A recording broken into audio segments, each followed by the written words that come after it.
আজকে আমরা খুব সুন্দর একটি অ্যাক্রিলিক পেইন্টিং করব। এর জন্য প্রথমে আমি নিয়ে নিলাম আমার 12 কালারের ফ্যাব্রিক শেডের অ্যাক্রিলিক পেইন্ট। এটা হচ্ছে আমাদের অ্যাক্রিলিক পেইন্ট করার জন্য যে ব্রাশটা।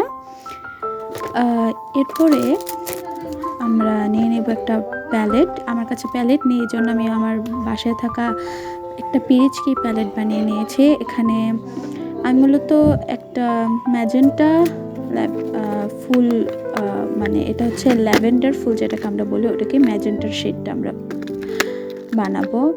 তো এই জন্য আমি নিয়ে নিচ্ছি একটা আমার কাছে ম্যাজেন্টা রঙটা, আর নিয়ে নিব হচ্ছে সবুজ রঙটা। এরপরে আমি প্যালেটে এভাবে রঙটা ঢেলে নিব।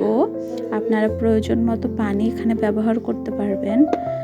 আমি হচ্ছে প্রয়োজন মতো পানি পাশে নিয়ে নিয়েছি একটা কৌটার মুখে করে। এরপরে আমি আমার চয়েস মতো পছন্দ মতো একটা আর্ট ব্রাশ নিয়ে নিলাম। আপনারা চাইলে আপনাদের মতো করে নিতে পারেন, তবে চিকন যে ছোট মানে ব্রাশটা ওটা নেওয়াই ভালো। এতে হচ্ছে দেখতে আঁকতে সুবিধা হবে আপনাদের। তো এই যে আমি আঁকা শুরু করলাম।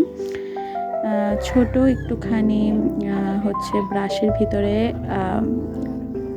হচ্ছে রঙটা নিয়ে এভাবে করে ছোট ছোট ফোঁটা ফোঁটা দিয়ে আমি আঁকবো। এভাবে করে অনেকগুলো ফুল আমি এঁকে নিব। এই যে আমার একটা হয়ে গিয়েছে। এভাবে করে বাকি কয়েকটা এঁকে নিব। এটা মূলত দেখা যাবে যে একটা বনের মধ্যে কিছু মানে জংলি ফুল দেখতে যেরকম হয়, বাট দেখতে খুবই সুন্দর, অ্যাস্থেটিক, নান্দনিক হয় খুবই। তো এরকমই একটা আমি একটা অ্যাস্থেটিক জঙ্গলের একটা হচ্ছে ভিউ নিয়ে আসার চেষ্টা করব। সাথে থাকবে নিচে এই ফুলগুলো, যেটা দেখতে জঙ্গলের মধ্যে খুবই নান্দনিক একটা সুন্দর প্রাকৃতিক পরিবেশ সৃষ্টি করবে।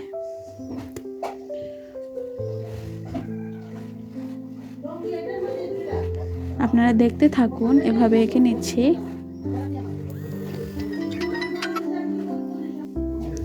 এই যে এভাবে করে বাকিগুলো এঁকে নিচ্ছি, আপনারা দেখতে থাকুন।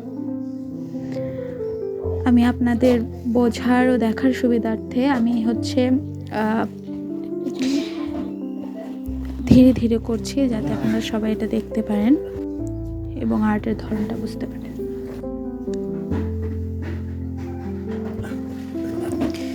এরপরে হচ্ছে আমি এভাবে করে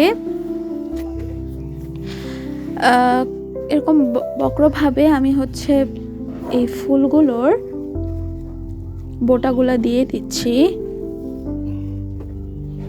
আমি এখানে কোনো বৃন্ত দিব না, কারণ এই ফুলের বৃন্ত হয় না। এগুলো এভাবেই দেখতে ভালো লাগে। আমি দেখা যাচ্ছে যে এখানে একটা গোড়া থেকে এতগুলো ফুল অঙ্কুরিত, এতগুলো ফুল জন্মিয়েছে। তো এজন্য হচ্ছে আমি একটা গোড়ার মতো করে রেখে দিয়েছি, যে একটা গোড়া থেকে এতগুলো ফুল চারিদিকে ছড়িয়েছে। এরপরে হচ্ছে আমি পাতাগুলো দিয়ে দিব এই যে এভাবে করে, খুবই সুন্দর দেখা যাচ্ছে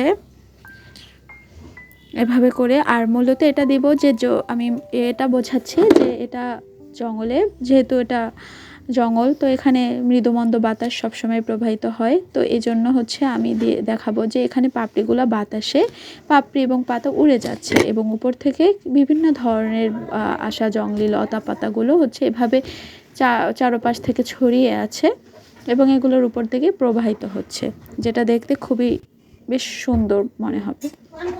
যেভাবে আমি পাতাগুলো হচ্ছে এভাবে বোঝানোর জন্য দিয়ে দিচ্ছি যে পাপড়িগুলো এভাবে উড়ে উড়ে যাচ্ছে বাতাসে, প্রবাহমান বাতাসে।